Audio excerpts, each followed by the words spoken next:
بنگلہ دیشی طالب علم رہنما عثمان ہادی کے قتل کے بعد ڈھاکہ سمیت مختلف شہروں میں پرتشدد مظاہرے ہیں. بھارتی نائب سفیر کی رہائش کا بھارت نواز میڈیا کے دفاتر سمیت عوامی لیگ کے دفتر شیخ مجیب کا گھر نظر آتش کر دیا گیا. ٹھیک ہے، تنگ آمد بجنگ آمد یہ باز ہی نہیں آ رہا ہے. اچھا دوسری بات یہ ہے، یہ بھارت والا جو معاملہ ہے نا، there is something wrong with them، اور شاید یہ ان کا سروائیول اسی میں ہے.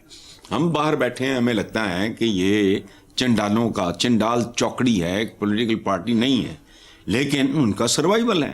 بیرون ملک سکھوں کو، سکھ رہنماؤں کو قتل کروانا، بھارتی انٹیلیجنس ایجنسیز کے بندے بھیج کے یہ اس کو عثمان، اب یہ ڈھکی چھپی بات تو نہیں رہ گئی. انڈیا کو معلوم ہے کہ پاکستان بنگلہ دیش دفاعی معاہدہ تقریباً اسی طرز پہ ہو رہا ہے یا ہو سکتا ہے جیسا ہمارا سعودی عربیہ کے ساتھ ہے. اگر یہ ہو گیا تو بھارت کی تقریباً موت یا فالج سمجھو. آپ ہی کے پروگرام میں کافی عرصہ پہلے میں نے ایک بات کی تھی کہ میں جہانگیر مرغلا ہوتا تھا لائل پور میں اور میرا ایک مرحوم دوست سعید، ہم وہاں سے کھا گئے گزرے تو لوگ دیکھا رو رہے تھے، تو پتہ لگا کہ جی فال آف ڈھاکہ، یہ گھنٹہ گھر کے پاس تھا لائل پور. ہم نے ابھی 15-20 منٹ پہلے کھانا کھایا تھا، ہم دونوں دوستوں کا نا ومٹنگ کر کے برا حال ہو گیا. اچھا تو ظاہر ہے ایک تکلیف، میرے کلاس فیلوز رہے ہیں، ہاسٹل فیلوز رہے ہیں بے شمار بنگالیز، کوٹا تھا ان کا، اچھا انڈر گریجویٹ کی اسکیم میں. تو ظاہر ہے ایک دکھ اور افسوس بھرے کو ہوا، مجھے بھی ہوا. مجھے اب خیال آتا ہے، آپ کے پروگرام میں نے کہا تھا کہ شاید fall of Dhaka blessing in disguise. Dhaka تو کہیں نہیں گیا نا، بنگلہ دیش مل گیا، کوئی گل نہیں. جڑواں بھائی بھی ہوں تو ان کے نام تو علیحدہ علیحدہ ہی ہوتے ہیں نا، تو خیر ہے. اب ہندوستان اس لیے بھی بہت پریشان ہے کہ اگر دفاعی معاہدہ ہو گیا تو دو پاٹن کے بیچ یہ جو غلیظ اناج ہے نا، میں ایک مینٹالٹی کی بات کر رہا ہوں، بھارت کی نئی پس کے رہ جائے گا. میں نے تو کہا ہے. اچھا یہ بات میں نے آپ ہی کے پروگرام میں کافی ہفتے پہلے کہی تھی کہ مجھے کبھی کبھی لگتا ہے کہ یہ قدرت کا کوئی بہت بڑا فیصلہ تھا جو ہم جیسے چبلوں کی سمجھ میں نہیں آیا. وہ ایک انڈیپینڈنٹ ملک ہے، دفاعی معاہدہ ہو، ایٹمی طاقت ہے، ان کو بھی پوری طرح تگڑا کرو جتنا کر سکتے ہو. اس کے بعد بنگالی کیا ہے یہ آپ جانتے نہیں. یہ جو کچھ ہو رہا ہے، یہ جو کچھ ہوا ہے، سمجھ نہیں آتی وہ کس قسم کے لوگ ہیں. میں نے تو 5 سال دن رات ان لوگوں کے ساتھ پنجاب یونیورسٹی نیو کیمپس کے ہاسٹل نمبر 1 میں گزارے ہم نے. تو یہ بلیسنگ ان ڈسگائز والی بات ہے.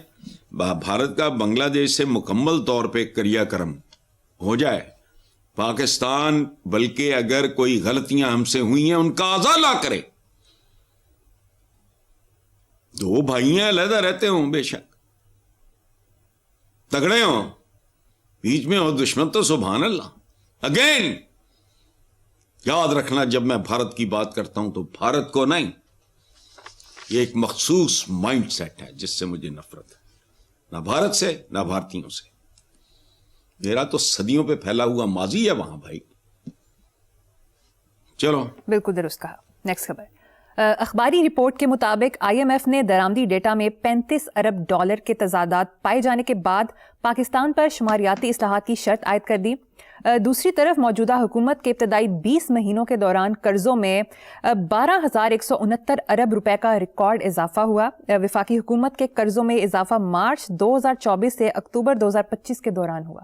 سبحان اللہ. انہیں تو پنگڑے نہیں رک دے، یہ ہو رہا ہے، وہ ہو رہا ہے، یہ کر رہے ہیں، وہ کر رہے ہیں، کیا کر رہے ہیں. میں ہمیشہ کہتا ہوں کہ اشاریہ بکواس. یہ وہی بات ہے نا، شماریاتی اصلاحات یہ کیا ہیں؟ اشاریے ہوم میڈ گھر بیٹھ کے بنائی جاندے، اشاریے خوشخبریاں سنائی جاندے. او بھائی، let the people of this country سے کہ وی آر ہیپی. اور سے کرنے کی بھی ضرورت نہیں ہے. آسودگی چہروں پہ دکھائی دیتی ہے. جھوٹے ہیں. اور یاد رکھنا وہ ظاہر ہے وہ تو ایک ٹیکنیکل اتنا خوفناک ادارہ ہے وہ تو ایک اپنی حدود کے اندر رہ کے بات کرتے ہیں. پاکستان میں صرف شماریاتی اصلاحات نہیں, او خدا کا واسطہ ہوش کرو, تمہارے تعلیمی نظام سے لے کے, میں نے ریسنٹلی ایک کتاب پڑھی ہے, اگلی بار یاد کرانا, وہ ایک ایسے بندے کی آپ بیتی ہے, پتہ نہیں اس کا چودھری عبدالغفور نام ہے, جو پہلے فوج میں سپاہی بھرتی ہوا, پھر محنت کی, کام کیا, یہ کیا, پی سی ایس کیا, اور بطور ڈپٹی کمشنر ریٹائر ہوا. خدا کی قسم اتنی موٹی کتاب ہے, مجھے پتہ نہیں کہاں مجھے ہاتھ لگی ہے, کوئی گفٹ کر گیا ہے, مجھے نہیں پتا. میں جتنی کتابیں خریدتا نہیں ہوں اتنی جتنی مجھے ادھر ادھر سے بھیج دیتے ہیں لوگ. خدا کی قسم یہ پورے کا پورا نظام گٹر سے بدتر ہے, گٹر سے. اس کی غلاظت, اس کی بدبو, اس کی انتظامیہ. ایک سابق ڈی سی, اب وہ وکالت کر رہا ہے وہ آدمی, Chaudhry Abdul Ghafoor, if I am not mistaken. اگلی بار میں تمہیں دکھا دوں گا کتاب کا, پڑھ کے دیکھو. شماریاتی تو ایک چیز ہے, یہاں کیڑی آتی جاتی, سارا کچھ مائکرو میکرو لیول پہ اصلاحات کی ضرورت ہے. جو اٹھاؤ گندگی کا ڈھیر ہے,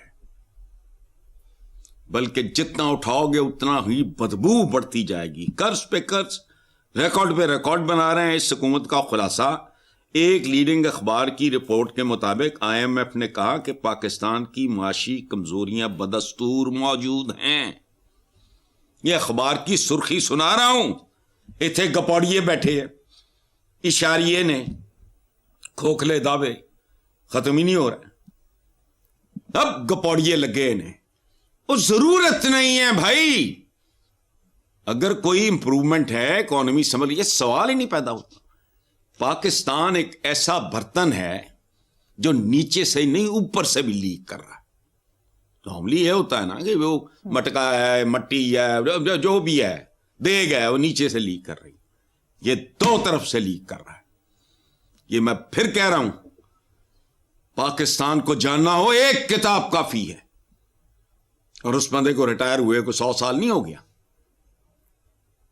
اب وہ بطور لائر کام کر رہا ہے, retired as a deputy commissioner, started his career فوج میں ایک سپاہی کے طور پہ. کیا بندے نے ساڈے چڑھ دے, ساڈے مخالف نے انہوں نے تون دیو لاؤ.